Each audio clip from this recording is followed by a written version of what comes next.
So sa second part ng aking pong series na i-share ko po sa inyo, ang message na akin naman pong i-share sa bawat sa atin na pag-aaral natin ngayon is let's be united for good. Sabihin mo nga sa iyong katabi, let's be united for good. Yeah. Kaya kapag yan ay patungkol sa mabuti, sali ka dyan. Sali tayo dyan. Amen? Saan lamang tayo hindi dapat makiisa at saan lang tayo dapat hindi makisali. Kapag ang pagkakaisa, mga kapatid, ito ay sa pagwasak. Kapag ang pagkakaisa ay sa pagsira ng ating bayan, hindi mo tayo makikijoin doon. No? Pagka ang pagkakaisa ay pagsira ng ating gobyerno, ay hindi mo tayo sasali doon. Okay? Saan tayo makikiisa at dapat magkaisa?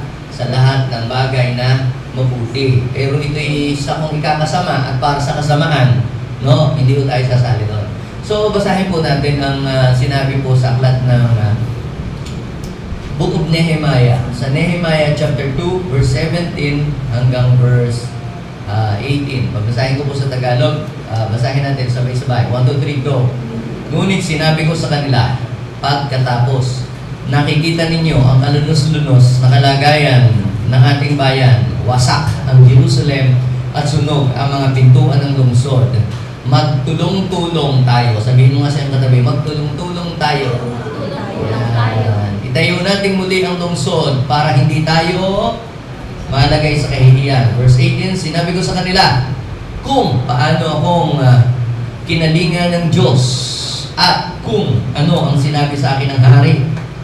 Kung gayon, magsimula na tayo ng paggawa. Ang tugon nila. Kaya masigla silang nagtulong-tulong sa maganda nilang layunin. Saan po sila nagtulong-tulong? Sa magandang layunin. Sabihin mo nga sa iyong katabi, magtulong-tulong tayo. Yan, sa mabuti, sa maganda. So let's be united for good. Bakit? Kasi alam nga pa naman tayo ay mga lingkod ng Diyos, mga anak ng Diyos, tinataas natin sigat, tapos magkakaisa tayo sa hindi mabuti. Parang kabaligtaran yata. Ano? So, kaya kinakailangan tayo ay magkaisa para sa mabuti. Dahil kapag tayo po ay nagkaisa, yes, kahit konti lang tayo dito. Ano? Marami po tayong magagawa. Yung pagkakaisa ng mga bilang ng mga taong ito na nandirito can drive away every forces of the enemy, can destroy the plans of the devil. Ano? Kapag tayo ay nagkaisa dito, mga magulang ko at mga kapatid, no, ang buong Pangasinan ay masasaturate natin. Dahil sa ating pagkakaisa sa mabuti at dahil sa inyong pagtulong at pagsuporta nyo sa vision, sa gawain ng Panginoon. So, we have 31 satellite churches in Pangasinan. And we are multiplying. Bakit? Hindi ho dahil sa akin yun. Yun ay dahil kayo po ay nakiisa doon sa maganda nating layunin. Ano ang ating layunin? To conquer the whole Pangasinan by putting up churches in different towns, municipalities, barangay, to connect every family to God and making them a true followers of Jesus. So, ang ating layunin ay abutin yung mga tao para ma-connect natin po sila sa Diyos. Yung mga kabataan, mailapit natin sa Panginoon. We are preparing the next generation. Siyempre lahat tayo tatanda dito. Pero sino ang magpapatuloy? Sino ang magpapatuloy ng gawain ng Panginoon? Yung next generation. Yung mga anak-anak natin, mga apo-apo natin. So, hindi lamang dapat yung mga anak-anak natin at mga apo-apo natin, kundi yung mga ka-generation po nila. No? So, kinakailangan i-prepare po natin sila. Let's be united for good. Saan? I-prepare natin yung next generation. Dahil yung pong mga nakaranas ng mga miracles nung panahon po ni Moses, nung mamatay po sila, wala nang naka-witness sa ginawa ng Panginoon. So wala nang nakakaalala pa kung ano yung mga dakilang bagay na ginawa ng Diyos.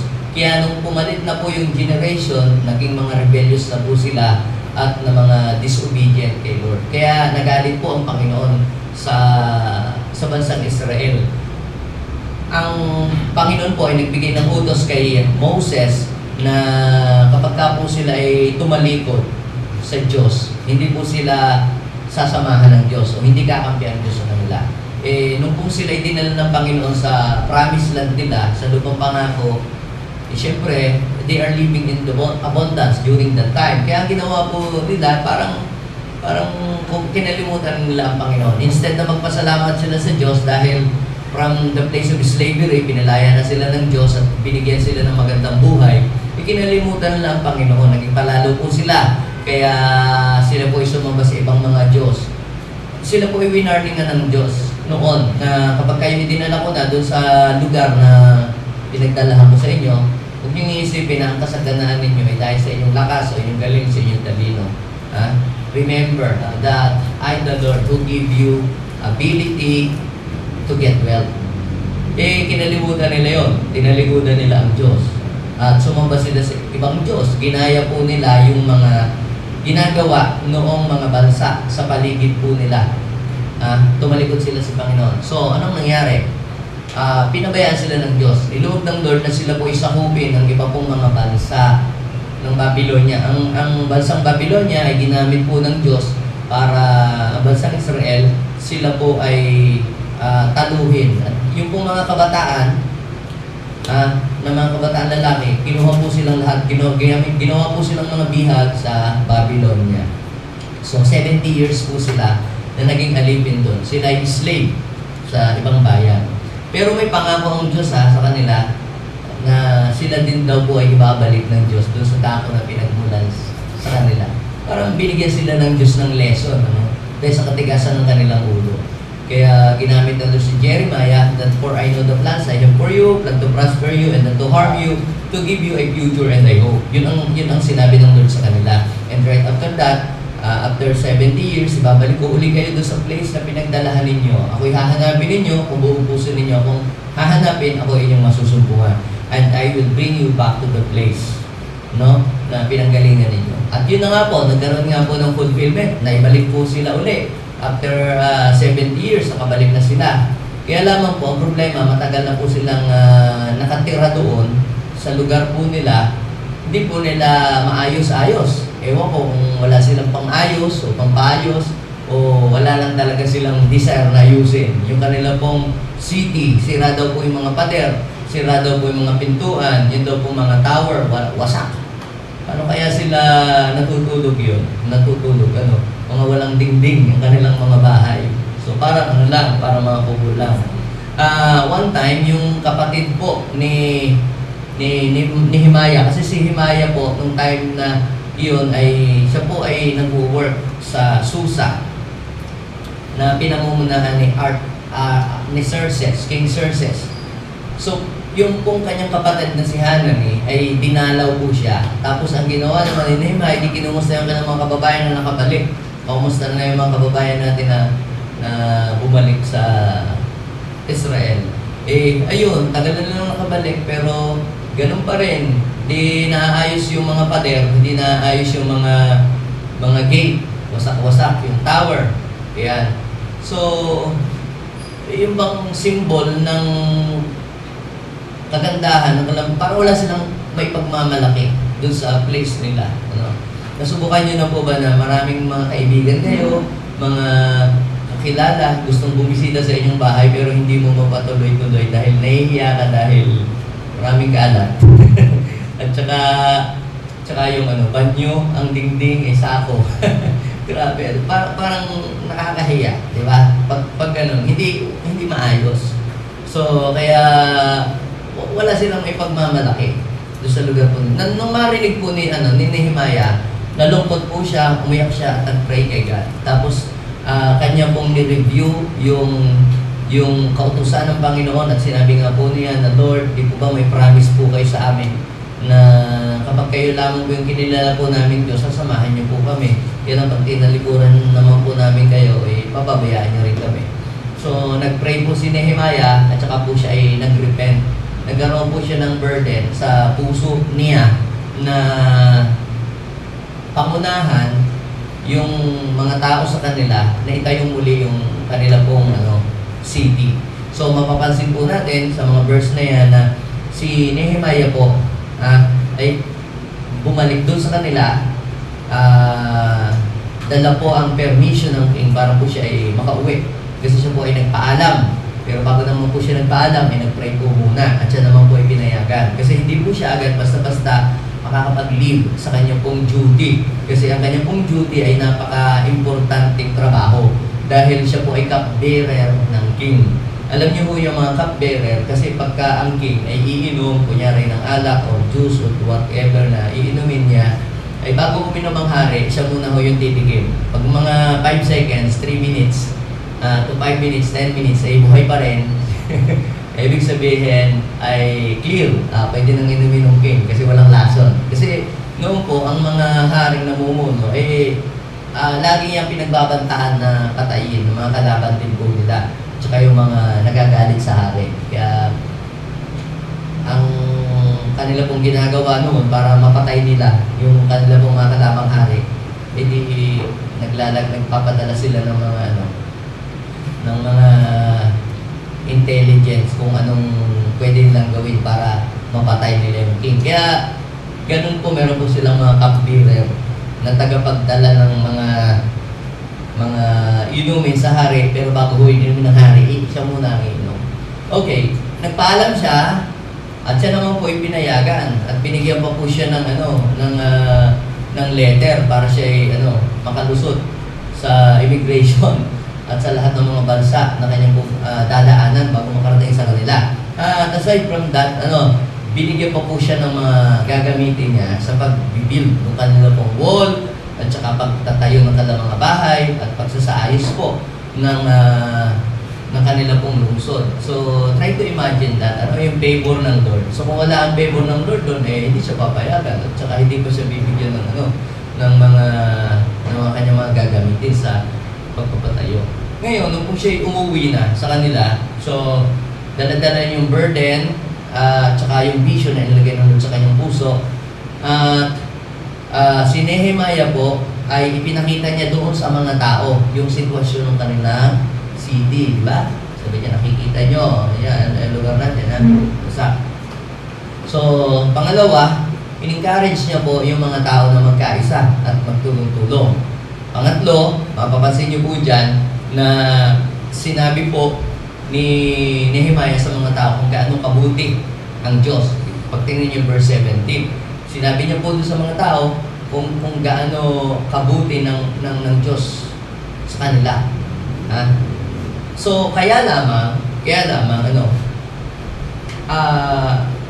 kapag tayo po, ay ang hangarin natin ay pagkakaisa para sa mabuti, lagi po nating tandaan na laging mayroong mag-oppose. The devil is always trying to destroy unity sa pamilya, sa church, kahit sa trabaho na pinagtatrabahoan o kumpanya. Lagi pong gayon, laging may mga kontra, laging mayroong against unity or anti-unity, Pero kapag tayo po, mga kapatid, ay nagkakaisa para sa mabuti, we have nothing to worry and nothing to fear because God is always on our side. Sasama ang Diyos palagi sa atin. Yan. So, sabi po doon sa verse 19, pag tingnan niyo po yung verse 19, ngunit nang malaman ito ng mga pinagtawanan daw po, meron po tatlo na anti-unity for good, sino yun? Si Sanballat, si Tobias, at saka si Gesem. Nagkaisa sila pero to stop the reconstruction of the wall, di ba? Kita niyo po, kung ikaw din lamang isasama at makikiisa, saan mo gusto makiisa? Makikiisa ka sa mabuti o makikiisa ka sa masama?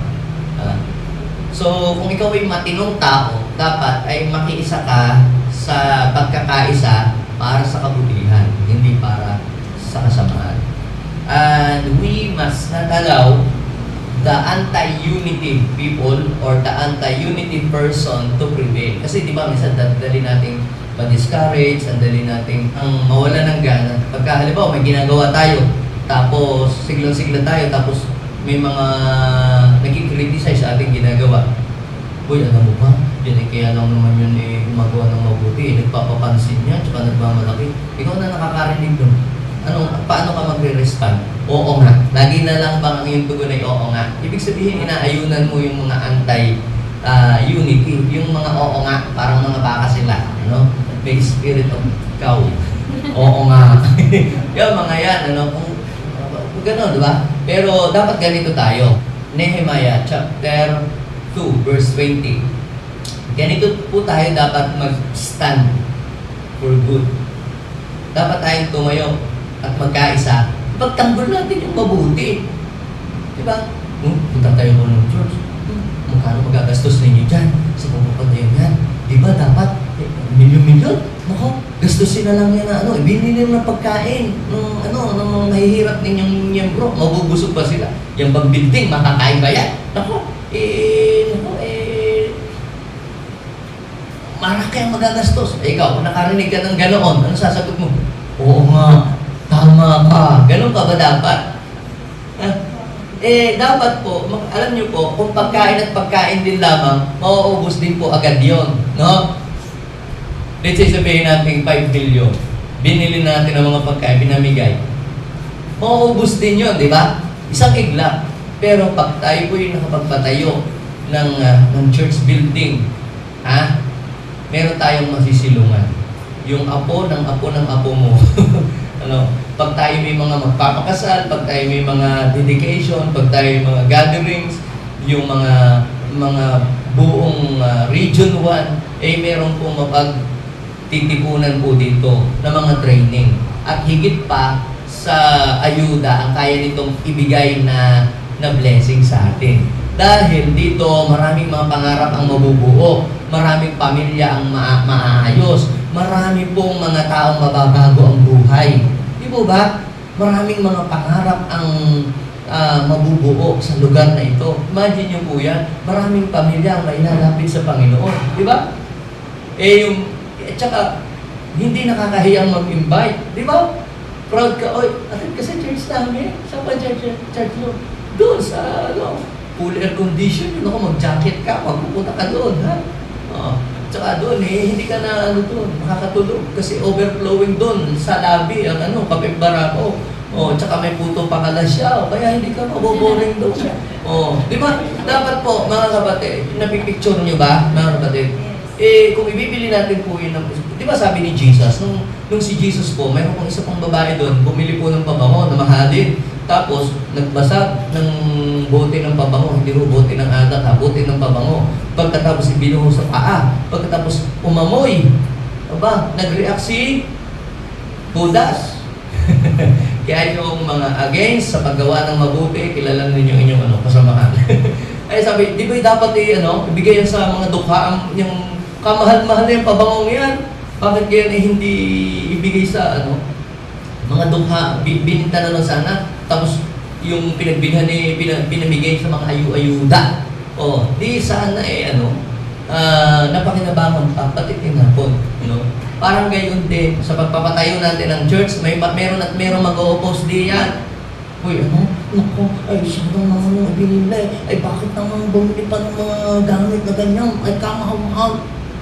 Alam niyo po, kung ikaw ay anti-unity, oo nga, sana si Shopee na lang bumili. Dapat po, bibili ka na din lang yung matibay na para hindi pa ulit-ulit na binibili. Dapat po mga kapatid, wag ho nating ayunan yung mga anti-unity. Wala silang maitutulong na maganda sa atin. Kundi, i-discourage ka lang, mag-i-speak lang sila ng mga negative. So, minsan, nagmumuka ang mga anti-unity people ay nagmumukhang kunyari parang sila ay kasama mo. Nagmumukhang parang siya ay concerned, pero meron siyang personal agenda at the back of that being concerned. Tingnan ninyo, kung siya ay magpapanggap na kunyari siya ay pro-good, pero ang totoo nun, ang kanyang layunin ay para lamang pahintuin kung ano yung magandang layunin mo. Diba? So, sabi po sa Nehemiah chapter 2 verse 20, tinugon ko sila. Ganito ka dapat. Pagtatagumpayin kami ng Diyos. Papatay ko ng church nyo, malaki magagastos.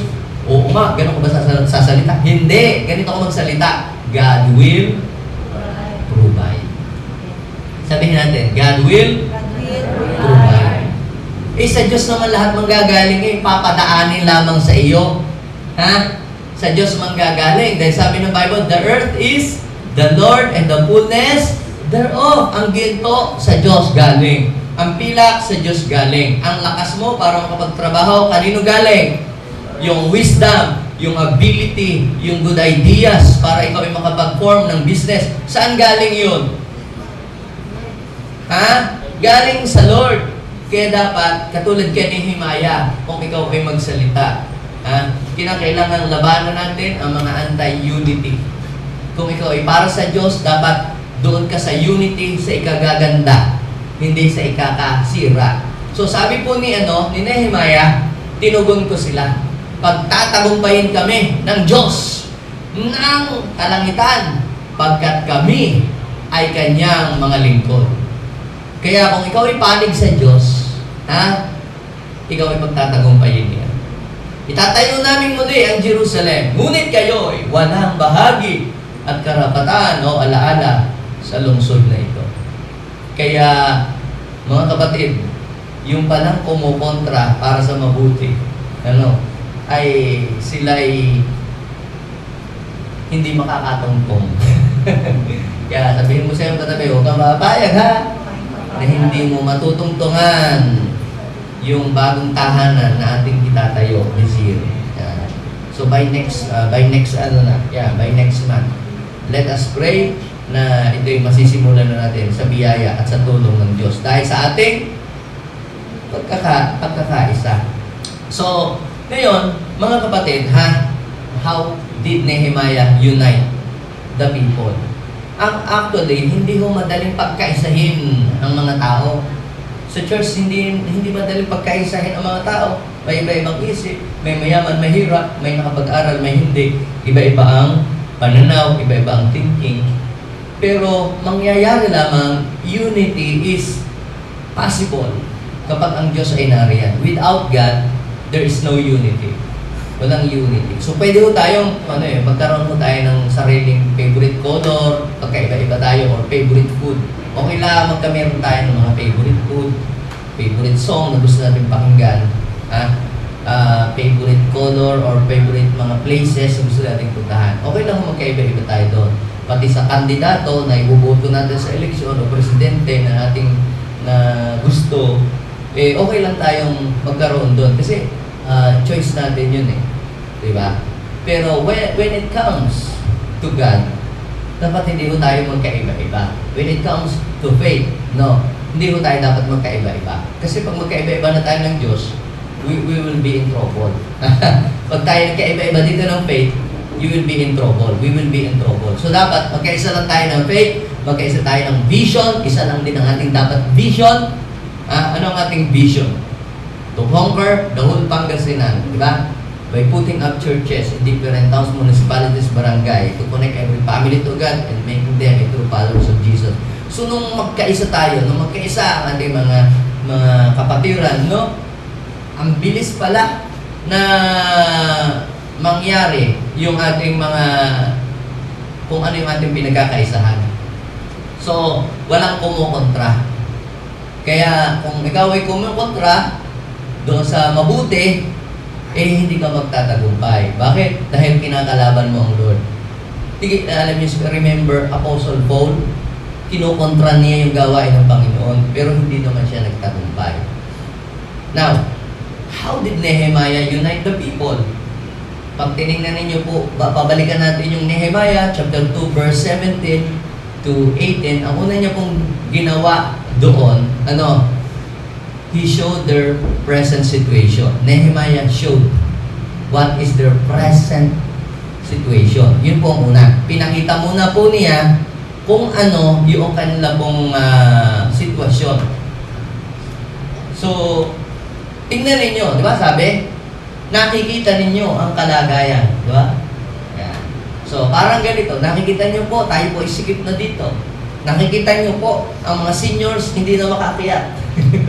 Ayaw na pumunta dito. Tsaka nakikita ninyo, nakakahiya na mag-invite. Wala tayong confidence na mag-invite, lalo na yung mga, sabihin natin, elite people. So, yan, di ba? So, ipinakita ni Nehemiah, nakikita nyo ba ang ating lungsod, sira? Try to imagine that, Ating bahay walang bubong, ang ating banyo, ang pinto, sako. Kaya gahoy nakapag-CR na doon sa banyong sako, ang yung sa mga bukid-bukid, sa mga bari-baring bahay, makikihiga. Kung saan ang CR nyo, kunyari church, atin ka, saan ka ang CR ninyo? Doon! Sa mga puno-puno lang mag-CR, di kayo nakakahiga. Di kayo yaks, nakakaya talaga, no? So, ipinakita, yun ang kalagayan. Pero hindi ko natatapos doon. Pangalawa pong ginawa ni Nehemiah, ang ginawa po ni Nehemiah, he encouraged the people, di ba? Pangalawa po, na ginawa po ni Nehemiah ay, sabi ay, magtulong-tulong tayo. Di ba? Nakita yung problema. Ito ang problema. Hindi lang puro problema, puro paninira lang ginawa. Lahat na lang problema ang pinakita. Di ba? Hindi naman ganun dapat. So, ano gagawin natin? Di magtulong-tulong tayo. So, Nehemiah provided a solution. So, ang solusyon para maayos, para maging maganda, at para hindi nakakahiya, di magtulong-tulong tayo. Mahirap naman po yung pumuna ka lang ng pumuna ng mga mali, sinita mo lang ng silita yung mga magugulong mga bata diyan, ikaw na ang mag-provide ng solusyon. Siya, ako ang magtuturo sa first Sunday, ba? Sa second Sunday, kayo naman. Dapat mag-provide tayo ng solusyon. Hindi lamang po tayo nag-criticize. Pero kung tayo ay nagsasabi lamang ng mga hindi natin nakikitang maganda, pero wala naman tayong ipinoprovide na solution para mapaganda ang hindi maganda, naninira ka lang. Tama po ba ninyo? Yun. So, at ang pangatlo na makikita natin na ginawa po ni Nehemiah, yung pong mga tao po ay pinakita po niya sa mga tao kung paano po sila sinasamahan ng Diyos. Kasi yung mga favor na sabi ako, sinabi ko sa kanya kung paano ako pinaboran ng Diyos. So, ano yung una na ginawa niya? He convinced people to look on the present situation. Pangalawa ay he provided a solution. Dapat pag meron kang nakikitang hindi maganda sa inyong trabaho, sa inyong opisina o sa inyong bahay, hindi ka lang dapat mag-provide ka ng solution. Di po ba? At ikaw ang manguna. Pangunahan mo na. Ay, ba't ang dumi dito? Ba't ang ganyan? Madami ka lang. Ganyan. Ikaw ang nakakita. Pangunahan mo na. Baka wala silang idea kung paano gagawin iyon. At ikaw ang binigyan ng Diyos ng wisdom kung paano gagawin yun. At tandaan mo, pagka pinangunahan mo ang mga bagay na mabuti na gawin at simulan, maraming sasama sa iyo.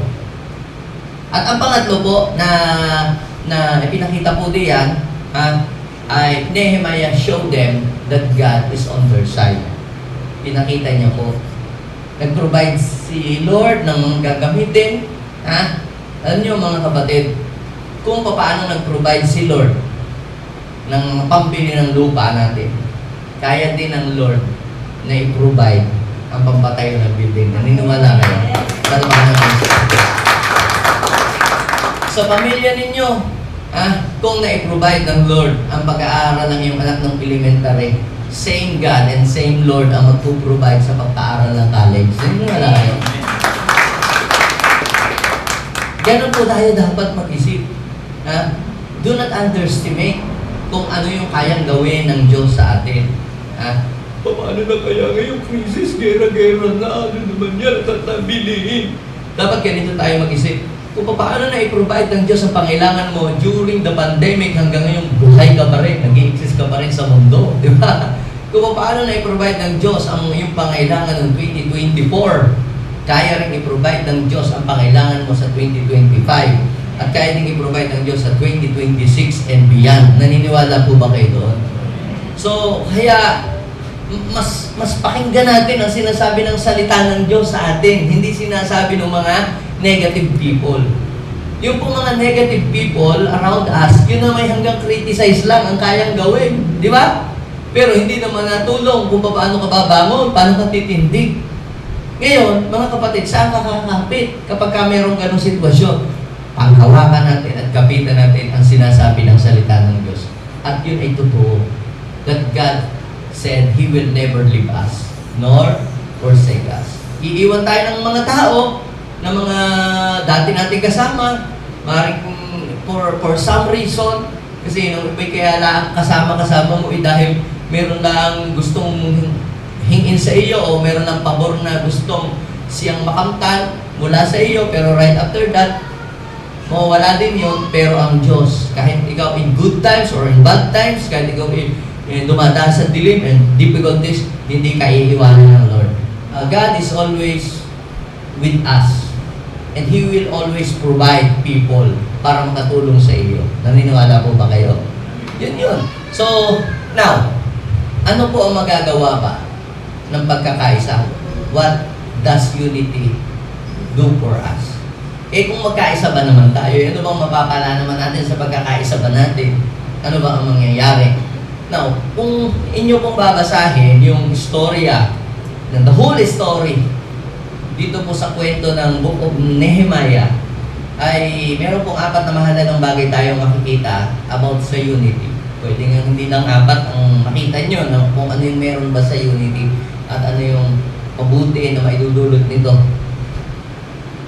Hindi lang 4. Pero today, I will share to you 4 important things. What does unity do for us? So, ready na po ba kayo? So, number 1, unity delivers us from shame. Unity delivers us from shame. Ang pagkakaisa po ay makakatulong para tayo ay makawala o makaalis sa kahihiyan. Ano ang sitwasyon ng ating buhay ngayon? Ano ang sitwasyon ng ating church o ng ating bansa o ng inyong kumpanya? Yan. O ano ang sitwasyon ngayon ng inyong group or ng inyong ministry? Ganyan. Actually, ang Pilipinas po ay hindi naman po talaga mahirap na bansa. Dahil tayo ay maraming mga likas na yaman or natural resources. Actually, nahingit nga sa atin ang Singapore. Singapore nga, wala silang ganito na magagandang tanawin na meron tayo. Ang kanila pong bansa, puro mga ang mga tanawin doon, talagang man-made. Man-made lang talaga. Hindi katulad dito sa atin, natural resources. Ang dami nating mga likas na yaman. Meron din tayong mga langis-langis diyan. Marami tayong mga ginto. Ang problema lamang sa ating bansa, kahit mayaman ang ating bansa, pero bakit tayo ay naghihirap? It is because lack of unity. Sa mga namumuno na laang, kahit pa maganda ang hangarin ng namumuno, at hindi kaalyado yung namumuno dahil ibang grupo, kahit maganda, sisiraan. Di ba? Papalabasing masama, papalabasing pangit. Kaya ang mangyayari, magagalit din naman yung mga hindi nag-iisip. Oo nga. Yung mga oo nga. Dapat hindi tayo yung oo nga. Dapat tayo, tika muna, ba't nga ba sinasabi yun? Masama ba ka talaga yun? O para sa ikabubuti ba talaga? Huwag tayo mag-oo nga. Dapat magkaroon tayo ng critical thinking. Hindi lang tayo basta umayon lang na umayon sa ating mga narinig at nababalitan dyan. Tayo dapat ay magkaroon ng critical thinking. Mabuti nga ba talaga ang hangarin ng gobyerno? O masama ko, yun lang yan. May pinagtatakpan lang yan. Oo nga. Ganun ka na lang balagi. Oo nga. Dapat po, doon tayo sa mabuti. Sabi mo nga sa iyong katabi, let's be united. Hindi naman tayo pinakailangan mag-rally para lamang tayo magkakaisa, maggugulo tayo. Hindi ho yung ganong klase ng pagkakaisa ang gusto ng Diyos na ipakita natin. As a church, una, let's be united. Ipag-pray natin ang ating bansa. Dahil tapos na ang eleksyon, nanalo na yung mga kandidato, at yung iba'y natalo yung ating gustong iboto, o di tapos na doon. Ngayon, ipag-pray natin kung sino yung namumuno. Sama-sama na ipag-pray. Dahil yun ang tinuturo ng salita ng Diyos Ipanalangin ninyo ang mga namumuno dahil sila yung namumuno sa ating bayan. Na sila yung makapamuno ng maayos. Hindi sila maging sakim sa kapangyarihan o hindi sila ma-deceive ng kasamaan. Kasi kung hindi tayo mananalangin, mag-criticize lang tayo na mag-criticize. We are just giving the enemy the authority to rule this earth. Pero meron tayo namang magagawa. Tayo ay mananalangin. Tapos yung ating mga anak, tulungan natin silang maging good leader. Sa bahay, paano mamuno, paano magkaroon ng kaisan, magkaroon takot sa Panginoon. Nung malay mo, isang araw, yan ang maging presidenteng susunod ng TODA. Oh. Maging presidente. O, siyempre, yun muna. Kaya naman, gusto ka Pilipinas eh. Hindi pa nga nagiging presidente sa school muna. Ganun lang muna yung practice pa lang yun.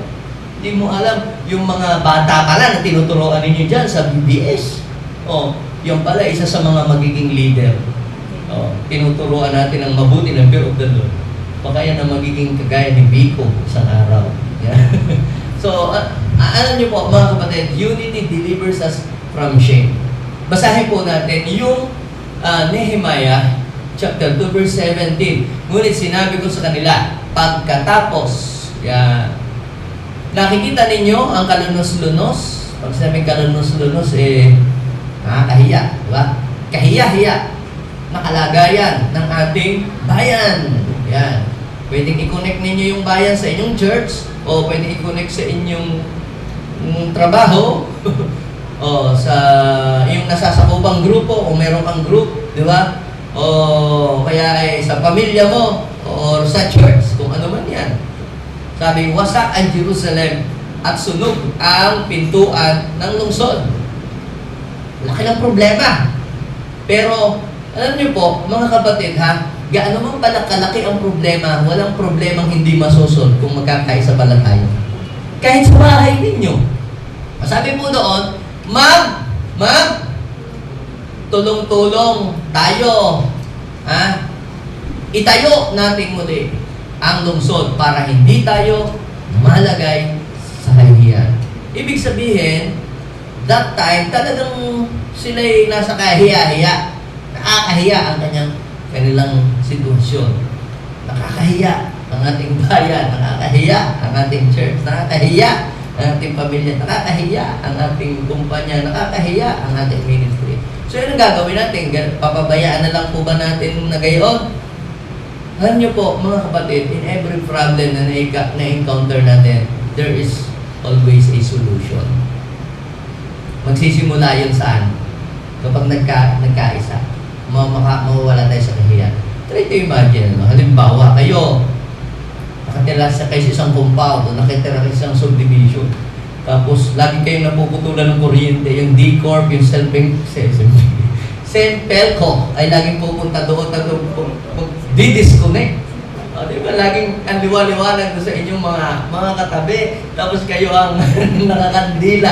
Di ba nakakahiya? Tapos pag-uusapan ka ng mga marites nyo, kapitbahay. Siguro, laging andar ang TV, andar ang wifi. Yan, ano nangyari sa inyo? Hindi nakakahiya. So, kung kayo, 5 kayo sa bahay, anong gagawin ninyo? Ha? Magtutulong-tulong kayo, magkakaisa tayong, pagkahalimbawa ay ang hindi ginagamit ang mga kuryente ilaw, di patayin. Di ba? At dapat makiisa ka. Ha? O, tsaka dapat tayo naman lahat kami trabaho, pag-ambag-ambag tayo, mag-share-share tayo. Magkano ba ang binabayaran? O, 2,000. O, di tayo divide 5 kayo, lahat kami trabaho. Alam niyo po mga kapatid, kapag ka pala nagtulong-tulong, diba, sabi, magtulong-tulong tayo. O, saan? Sa pag-ubos ng kuryente. Nagtulong-tulong nga sila, pero sa paggastos. Magtulong-tulong saan? Sa pagsira, ay lalong palala ang problema. So, nakikita niyo po ba dito mga kapatid na kapag nagtulong-tulong pala, kita ninyo yung mga barangay na nagtutulong-tulong, mga opisyal, nagtutulong-tulong, yung mga namumuno, nagiging modelo yung kanilang ang kanilang place.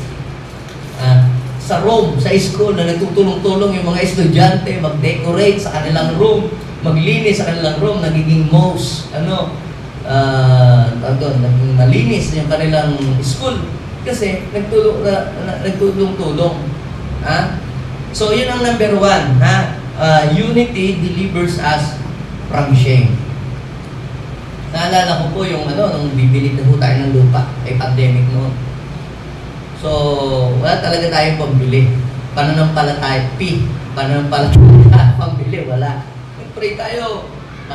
Sa ating pagtutulong-tulong, nakagather tayo ng 1 million. I-denown natin. Nag-down natin. Kung kasunod wala na tayong ibibigay. Saan unang nagtulong-tulong kami, nung mga nandito, nag-pray, tulong-tulong. Tapos tulong-tulong. Alam mo po, after a year, nabayaran mo yung 5 million, naghimala ang Diyos. Alam nyo, tayo pala, pag nagtulong-tulong, yung maliit na laki, at saka nakita ng Diyos, ang kulang, siya ang nagdadagdag. Wow po ba ninyo? Nag-miracle talaga ang Panginoon. Sabi ko, Lord, there is power, there is miracle in unity. Lalo na pagka sa prayer. So, kaya nung nawala ang mga kontra, nagtulong-tulong, nagkaisa ang mga tao na ang heart nila ay mapapurihan ng Diyos. At alam niyo po mga kapatid, hard things will become easy if we are united. Kahit sa bahay ninyo, ang hirap nito, ang hirap niya, magtulong-tulong kayo, magkakaroon kayo ng sarili niyong lupa. Baka hindi lang lupa sa paso ang mabili ninyo. Magkakaroon kayo ng sarili niyong building, magtulong-tulong nga kayo. Kung yun nga daw isa, nagtatagumpay, isa lang tayo, di ba, nagtatagumpay, lalo na yung dalawa, lalo na yung tatlo. Kaya wala tayong ma-achieve. Kasi laging kontrahan, laging pangayan, laging mayroong negative. Dapat magkaisa lamang tayo sa isang layunin. So, number 2, na napansin ko, mga kapatid, unity brings glory to God. Kasi nga, sabi ko po nung nakaraan, unity is the reflection of God's image. Diba? There are 3 that bear witness in heaven, the Father, the Word, and the Holy Spirit, and these 3 are one. Diba? So kaya pag tayo nagkakaisa, nag-reflect sa atin si Lord. Madali mong makita kung si Lord ba ang nandyan o hindi. Tingnan mo lang kung nagkakagulo sila. Pag sila'y nagmamahalan, pag sila'y nagtutulungan, nagkakaisa, nag-i-encourage siya sa isa't isa, kitang-kita mo agad ang image niya doon. Pero pag ilang isiraan ng siraan, pag nakatalikod, lagi na lamang kung ano ng mga sinasabing negative, mukhang hindi ang imahe ng Diyos ang naandiyan. So madaling makita, madaling malaman kung sa church image ba ni God ang nandiyan o image ng kaaway. Tingnan mo kung nagsusuwagan. Nagkakagatan sila. Ayan. Okay, so pangalawa, unity brings glory to God. Kapag ang mga magulang dito, mayroon kayong anak, 5 o 3, nag-aaway-away. Tapos may bisita na narating, na dadating. Proud ba kayo? Yan ang aking mga anak. Babae! Mabait, parang may subliminal meaning. Kabaligtaran pala yun. Pero ang anak may sisipag. Doon pa nagkakalat kung kailan may bisita. Hindi ba ngayon nakakahiya at ikaw na magulang ang napapahiya tuloy? Paano galing kung magulang na ito nagpalaki ng kanyang anak? Samantalang hindi mo naman sila talaga pinalaking ganyan. Binusog mo na nga sa payo. Kung anong mga gusto ay talagang ibinibigay mo ng lahat. Pero hindi pa rin sila magkasundo-sundo. Di ba? Yun ang napipil mo as parent. Hindi lalo na si Lord. Binigay na ni Lord ang lahat ng ating mga prayer request. Di ba? Pinapalakas tayo lagi ni Lord. Pinapatatag. Kapag tayo ay nagpe-pray, si Lord nakikinig sa atin. Pinuprovide ay pangpangailan, pero hindi pa rin tayo magkasundo-sundo. Nalulungkot pala ang Diyos. At ito ay nagiging kahihiyan, hindi karangalan ng person. Bigyan ko rin mga born ko. Akala ko ba yung mga JA1, bakit may parang hindi 1 sila parang 2, 3, 4. Parang yung mga yung hindi JA1 kasi hindi maging unite as one. No? Kaya kahit tayo po ay marami po mga satellite churches. Napansin ko that we are one in vision. We are one in faith. So nakikisa sila. Kaya maganda ang flow. Ganyan din po, ganun din sa bahay, di ba? Pagka na-unite kayo sa inyong tahanan. Alam ako, nung magkapatid pa po kami. Kami magkapatid, magkasama pa maliit pa kami. Lagi po kaming nag-aaway sa kung ano-ano mga bagay. Gusto ko yung aking kapatid, kung ano yung laruan niya, may laruan din ako. Kung anong may laruan ako, dapat igayon din siya. Hindi po pwedeng magkaiba. Kaya pagka ako'y bumili ng pabili ng baril-barilan, yung aking kapatid, gusto may baril-barilan din. Ay, ang nagustuhan naman ng aking kapatid ay manika. Ay, gusto rin ko. Ako'y bumili na rin ng manika. Basta hindi po pwedeng hindi kami bibili ng dapat laging tigisan, dapat laging pareho, hindi kami magkahigit. Sabi ko ng aking ina, kung kayo ay dalawa lang, okay, nag-aaway pa kayo, lalo na kung kayo naging 10. Alam niyo mga kapatid, mahirap po na tayo ay padalahan ng Diyos ng maraming mga simbahan, maraming mga miyembrong dadalo dito.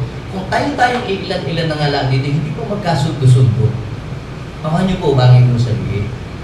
At matitisod yung mga bago na dadalahin dito. Ha? Eh bakit sila nag-aaway-aaway? Bakit sila ganyan? Nakala ko ba'y sila kay God? Pero ba't ganyan? Parang titaning ata. Hindi nabibigyan ng karangalan ng Diyos. Nakalagay pa diyan. Jesus, the Anointed One Church. Jesus.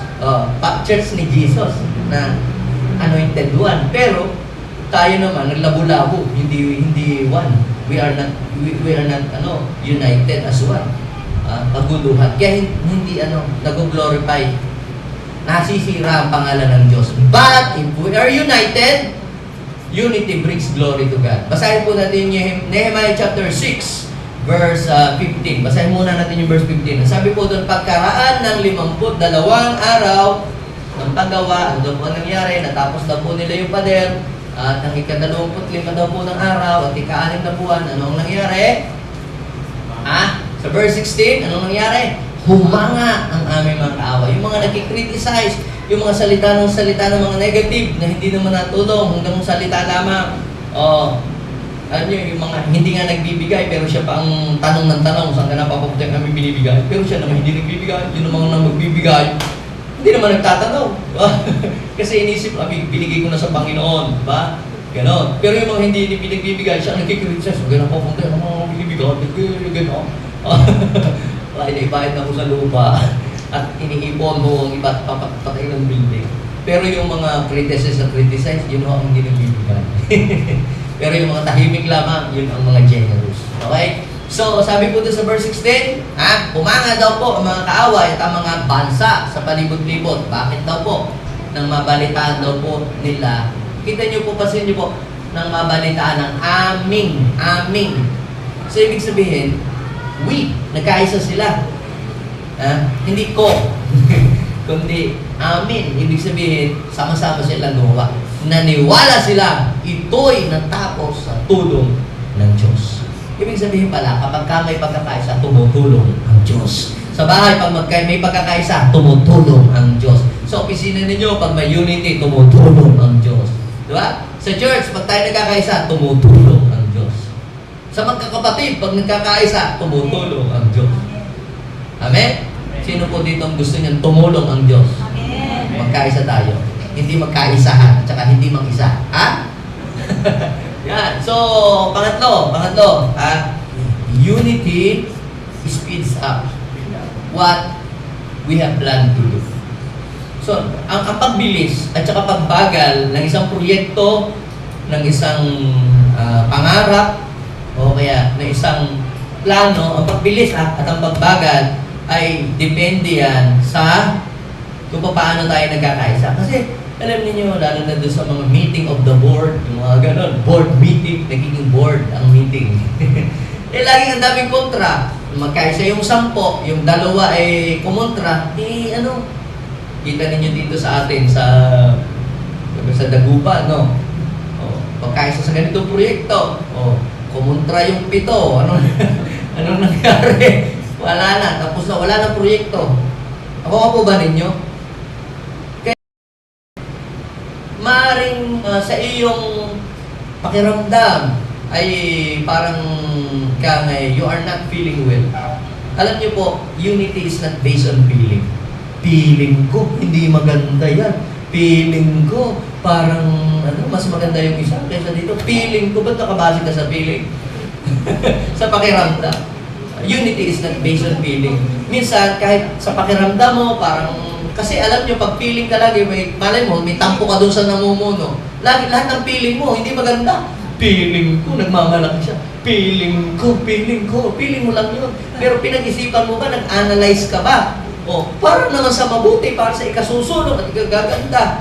So, kahit you are not feeling well, sumuporta ka din kasi yun yung mabuti. Yun yung maganda. Yun ang tama. No? So, unity speeds up what we have planned to do. Nagpapabilis. Kahit sa bahay, imagine nyo, meron ka isang malaking bahay, 4 na kwarto, tapos 3 CR, tapos nanay mo lang naglilinis. Ako, siguro 1 linggo na, hindi pa tapos yung isang inyodorong linisin. Kung lahat magtulong-tulong, ikaw doon ka sa kabila, ikaw doon sa kabila, lahat yun. Baka wala pang isang araw, wala pang kalahating araw, tapos. Diba? Papansin niyo po, ang magagawa natin sa mahabang panahon ay napapaiksi kapag ka nagtulong, tulong. So sabi ko, bago tayo bumaba, patasin ho natin ang silya at ilagay natin sa gilid. Naku, siguro walang 1 minuto, lahat ng silya ngayon nakapatas dito. Pero kung isang tao lang ho ang magpapatas lahat ng silya ngayon, naku, baka abutin pa ho ng ilang oras o kung ilang minuto. Basta patasin mo dito, ang ginawa nyo, ginulo nyo naman ang ginulo. No, kahit na 5 araw, hindi nyo pa mapapatas dito. Dahil kung pagkakalagay ko dito, pagpapalagay dito ng isa, sisipahin nyo, dadalhin nyo doon. Hindi talaga maipatas lahat doon.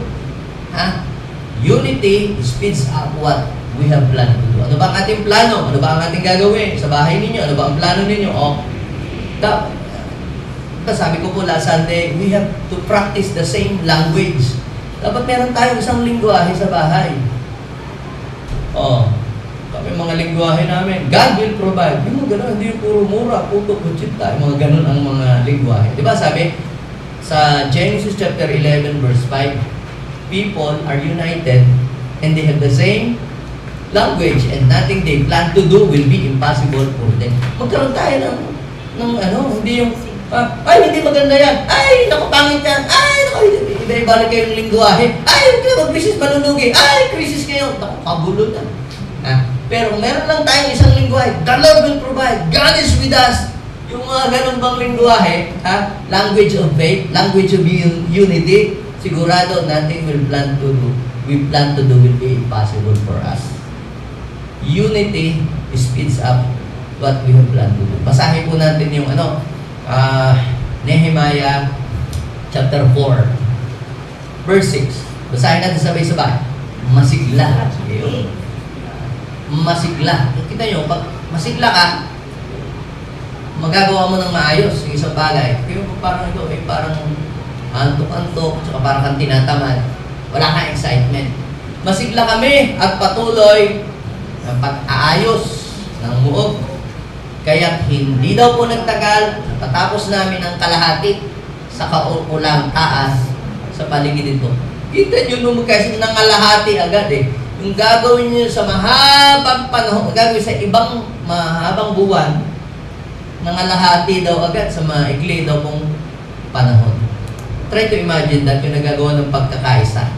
Napapabilis yung magagawa sa matagal na panahon ay nagagawa. Maraming oras ang natitipid at marami pong energy ang napipreserve at marami din pera ang nasesave kapag ka nagkaisa.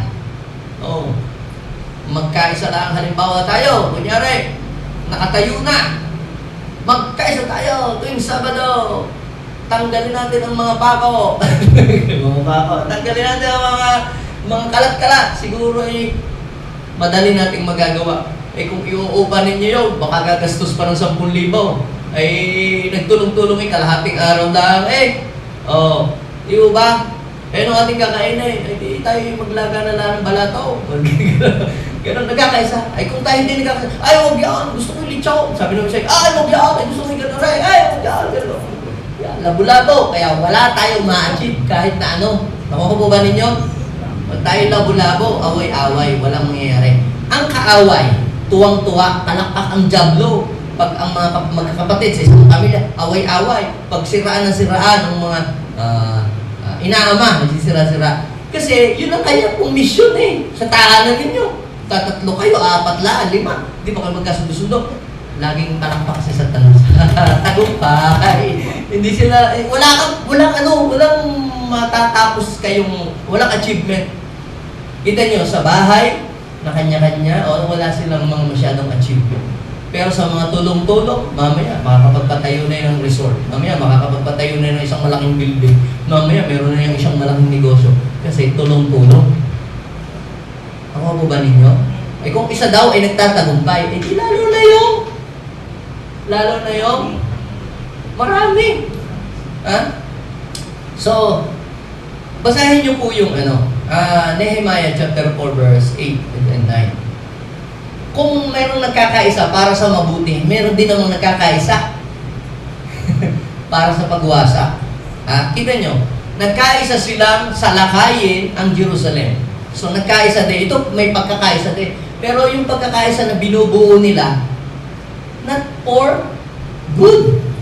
They are not united for good. They are united for destruction. Kung ikaw ay nagbubuo ng pagkakaisa sa church, anong klaseng pagkakaisa ang binubuo mo? Kung ikaw ay nagbubuo ng pagkakaisa sa inyong barangay, anong pagkakaisa, klase ng pagkakaisa ang iyong binubuo? Kung ikaw ay nagbubuo ng pagkakaisa, anong klaseng pagkakaisa ang iyong binubuo? Kunyari kayo ay 6 na magkakapatid, bumuo ka ng grupo, kinuha mo yung 6. Tapos, pag-aaklas, di ba? Pag-aaway, para magalit doon sa another 3 or another 4 na kapatid. Diba, ikaw ay nagbubuo ng pagkakaisa pero hindi sa mabuti. So ito ang nangyari. Sabi doon, nagkaisa sila, yung mga naiinis na magmamalasakit sa Jerusalem para ito i-build. Para daw po sila iguluhin. So, Satan is the author of destruction. Kapag ang pagkakaisa ay para sa destruction, huwag kang sumama doon. Demonyo ang author noon. Ako po ba ninyo? Pakinggan mo, saan ba yung saan pa pupunta yung pagkakaisa na yun? Naalala kami ho ay nag-OJT. Yung OJT sa drafting engineering. So, siyempre, ka sa mga kumpanya, papasok ka doon, para meron ka kasing oras na bubuuin para makuha mo yung grades doon sa kumpanya na yun.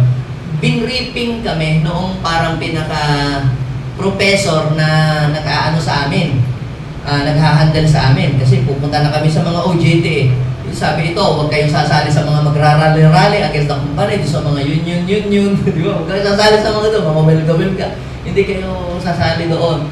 Basta kayo lang ay pro-company at saka kayo ay naroon para mag-training. Yun ang binripping kami. Huwag kayong sasama doon sa mga pagkakaisa na pag-aaklas at sa mga pag-aawol. Di ba? Hindi kayo kasali doon. Kayo ay OJT lamang at huwag kayo gagawa ng mga kaguduhan doon. Basta kayo ay pro-company. Kung yung inyong sinalihang kumpanya, doon kayo. Siyempre, yun ang yung bread and butter, yung company mo, tapos sisiraan mo, di lalo wala ka nang magiging trabaho. So, tingin nyo po, nagkaisa po sila. Pero, ano po ang ginawa po nung mga, anong ginawa ng grupo naman na nagkakaisa para sa mabuti? Pinabantayan po nila yung kanilang place na mayroon daw po nagbabantay. Alam niyo po ba, mga kapatid, bantayan natin sa panalangin ng ating church. Bantayan natin ang unity ng ating church. Pagka mayroong mga maninira o magsasalita ng hindi maganda, huwag kayong oo nga. At kung sabihin natin meron siyang point, huwag niyo na lang ilagay sa Facebook. Ikaw na lang ang umayos. Kung may nakikita kanyang nagmumuo na nagkakatampuhan, ikaw na lang yung gumit para magkasundo sila. Nakuha po ba ninyo? Yun. Sa tahanan, ng pagkasira. Kaya nagkasira-sira yung bahay ni Isaac nagkampihan. Yung isa kumampi doon sa pangana, yung isa kumampi doon sa bunso. Kaya ano nangyari? Dalawa na nga lang sila. Hati-hati pa sila. Hiwalay pa yung magkapatid, nag-aaway. Yun ang nangyari kapag walang unity. Okay? Kapag nagkaisa po, tayo sa panalangin, mga kapatid, mapapansin po natin na hindi magtatagumpay ang kaaway laban sa atin. Do you believe that? Okay? So kaya tayo ay naging matatag dito ay dahil sa panalangin.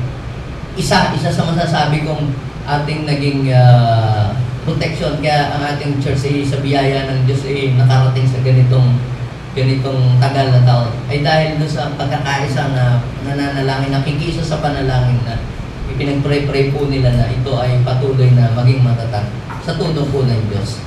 So and last na nagagawa ng unity, ulitin natin Unity delivers us from shame. Pangalawa, unity brings glory to God. Pangatlo, unity speeds up what we have planned to do. And last, unity brings victory. Naniniwala kayo? Sabihin natin, palakpakan natin si Lord. Kita ko tayo. If there's unity, there is victory. Kanina ko pa nga sinasabi kung ang isa nga na nagtatagumpay kung isang tao nga lang, isang tao lang nakakapagpatayo ng building isang tao nga lang nakakapagpatayo ng bahay di lalo na kung marami, di lalong marami tayong magagawa kapag tayo nagkaisa. Basahin po natin yung pong sinabi po na uli ng Nehemiah chapter 2 verse 20. Tinugon ko sila. Sino yun? Yung mga nagkikriticize. Yung mga nagdi-distract. Yung mga nag-soso ng division, ng pag-away-away, mga panggugulo. Diba? Hindi ka, ang hirap talaga makakonsentrate pagka may mga ganong mga parang tatabangan ka na magtrabaho kung sa trabaho ninyo, daming mga siraan, diba? Pero dapat meron tumayo na kagaya ni Nehemiah, yung pro-unity. Sa pagkakaisa, sabi doon, tinugon ko sila, pagtatagumpayin kami. Nino? Pagtatagumpayin kami. Nino? Ng Diyos. Sabihin mo nga siyang katabi, pagtatagumpayin tayo. Then dapat, sa pamilya natin, pagtatagumpayin tayo ng Diyos. Maaaring sa tingin mo, parang napaka-imposible, parang napakahirap mangyari, parang napakahirap gawin. Diba? Pero manampalataya tayo, pagtatagumpayin kami ng Diyos. Kung titingnan po natin, they are in a hopeless and impossible situation. Pero ang kanilang lingwahe, iba. This is their language. Pagtatagumpayin kami ng Diyos. Yun dapat ang ating lingwahe. Hindi yung oo nga. Oo nga lang tayo. Oo nga! Wala mo, may point ka. Oo nga. Pero hindi mo alam, kinukumbisi ka na pala niya na bumilib sa kanya dahil siya pala ang plano pala niya magwasak pala, magsira. So dapat tayo tumayo kagaya ni Nehemiah. Pagtatagumpayin kami ni Yahweh, pagkat kami ay kanyang mga lingkod. Kung lingkod ka ng Diyos, nasa yung Holy Spirit, tinanggap mo si Jesus, lingkod ka ng Diyos. Nagse-serve ka kay God, lingkod ka ng Diyos. Di ba? Tumadalo ko sa gawain, ikaw yung nagse-serve. Part ka ng JA1. Di ba? Pag tutulungan kami ng Diyos, kami kanyang lingkod, itatayo namin muli ang Jerusalem, ngunit kayo'y walang bahagi o karapatan o alaala sa lungsod na ito. Kaya yung mga kontra ng kontra, nakaw! Matutong-tutong kami sa sa floor na granite ang tiles. At kami mag-worship sa church na sobrang malamig ang aircon. At kami, malalaki ang sulat, yung mga malalabo ang mata, kahit nasa likod, nakakita-kita. Dahil malaki ang LED. Pamula doon hanggang doon, ewan ko na lang, pagka... At masarap mag-worship, di ba? So, alam niyo po ang ibig sabihin, try to imagine that. Alam niyo po, ang vision, yan nagsisimula lang yan sa wala. Sa tinatanaw mo lang. Pero ang vision, kapag ito'y pinanampalatayan mo, ito'y makikita mo sa actual. Parating ang bahay, di ba? Parang nakita lang yan sa iyong mind. Nakita mo lang sa iyong mind, di ba? Di ba? Parang katulad halimbawa ni Bradje. May bahay siya.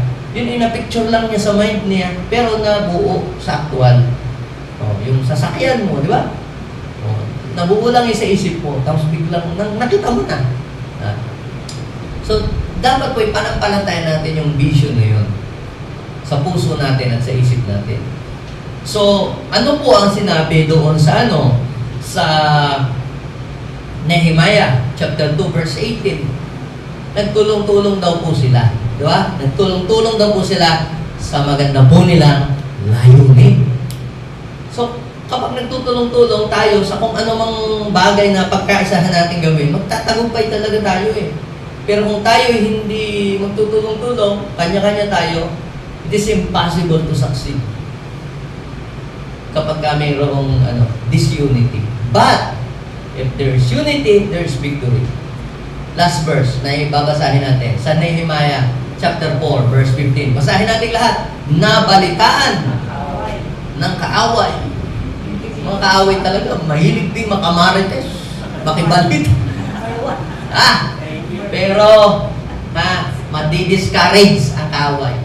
Let's discourage the enemy. Let's discourage Satan by having unity sa church. Alam mo, pagka may unity lagi dito sa church, madi-discourage ang demonyo sa atin. Ano ba naman yung mga yan? Lagi na ng pagsubok, pinadala ko. Pero sila nagkakaisa pa rin. Nadalo pa rin. Lahat na ng bahay yata sa tagupan. Ulan. Pero may nagkakaisa pa rin. Mag-pray pa rin. Madi-discourage na ang kaaway. Pero lalong ginaganahan ng kaaway pag tayo nag-aaway-away. Effective. Sasabihin ni Satan, effective yung ginagawa ko. Sige, dadagdagan mo pa. Susulsulan ko ba sila? Para maging, hindi okay. Pero nabalitaan ng kaaway na hindi lingid sa amin ang kanilang mga balak. Kaya daw, naniwala sila, binigo sila ng Diyos. Kapatid, pag tayo pala nagkakaisa, ito'y isang kabiguan sa kaaway. Ako ba rin nyo? Ang pagkakaisa natin, kabiguan ng kaaway. Yung kabiguan, yung mga nagsasalita ng negative, di ba, tatayo ka ng business or whatever, o kaya bahay, papatayin, wala naman silang pera, ba't sila papatayin ng ganyan? Sa kukuha ng mga yan, ano lang naman, isa lang nagtatrabaho sa kanila, wala naman silang ka-abroad, makakatayo, magkakabahay tayo, mabibigo yung mga nagsasalita ng mga negative. May Diyos tayo! Natutulong sa atin. Amen? Amen. Yan, yung pagkakaisa natin, yun ang magpapahiya sa lahat ng maling iniisip ng kaaway against us. Against you. Amen? Sabi po, kaya ang lahat ay nagpatuloy sa paggawa. Kaya sabihin natin, tuloy lang tayo. Kahit may mga negative, di ba? Kahit may problema, kahit may gera dugo sa Middle East, tuloy lang tayo. Bakit? Dahil kasama natin ang Diyos. Let's be united for good. Dahil ang lahat ay tumayo. Father, thank you so much. I believe, Lord, yung pong aral, yung pong lesson sa nangyari, Panginoon, sa panahon ni Nehemiah, pwedeng mararanasan namin ito in our days. But God, thank you, Lord, for your words na kailangan namin mas panindigan na kami magkaisa sa mabuti, hindi sa pangit. Magkaisa sa maganda at sa ikakaunlad, Panginoon, ng aming bayan, sa ikakarangal ng aming pamilya, sa ikakabuti ng aming samahan. Lord Jesus, we ask the Spirit of unity to be released in this place. And let the power of the Holy Spirit manifest in us. Ano man pong spirit of disunity sa aming pamilya, sa aming bahay, sa aming barangay, sa aming compound, sa aming ministry, we do not allow all those things. Na mga disunity na padala ng kaaway. Yung away-away magkapatid, Lord. Away-away magpipinsan, Lord. We do not allow those things na padala ng kaaway. We speak love, we speak peace, we speak unity in our family, O God. At lahat ng padala ng kaaway ng destruction, Lord, hindi namin ito pinapayagan. Lord, pagtatagumpayin mo kami dahil kami iyong lingkod. Pagtatagumpayin mo kami dahil kami nagkakaisa para sa iyo, para sa ikakarangal ng pangalan mo. Pagtatagumpayin mo kami, Panginoon, dahil ang aming hangarin, Lord, isa ikakaluwalhati na yung pangalan. Heavenly Father, we ask forgiveness kung kami po ay nagsalita ng mga negative against sa aming mga kasama, aming mga kapatiran. Lord, forgive us, Lord. We speak love, we speak peace sa buhay po ng aming mga kapatiran ng iba po mga tao. Mula ngayon, Panginoon, we will become an instrument of unity, not for destruction. Tayo po ay magpasya kung saang instrumento natin gusto nating maging instrumento. Do you want to become an instrument for unity or for destruction? Kapatid, if you want to become an instrument of unity, you are God's instrument Father God, move in this place. Forgive us, God, kung hindi namin pinahalagahan ang pagkakaisa sa aming tahanan, sa aming trabaho o sa aming church o sa mga gawain mo. Forgive us, Lord. At ngayon, inaanyayahan ka namin sa aming buhay. Tulungan niyo po kami makiisa sa mabuti. Pwede bang ilagay natin ating kamay sa ating puso, mag-pray tayo, sabihin natin, Panginoong Jesus, maraming salamat po sa iyong salita na nagbibigay sa akin ng kaisipan upang ako ay makiisa sa mabuti.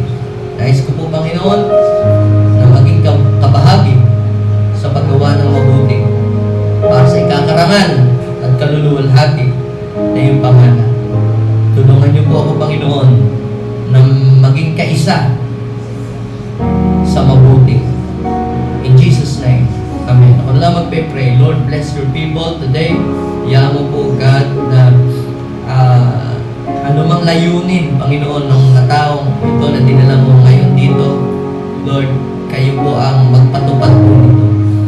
At kung sa kanila pong tahanan ay mayroong disunity, Lord, babalik na rin mo ang sitwasyon. Gagawin mong peaceful and united ang kanilang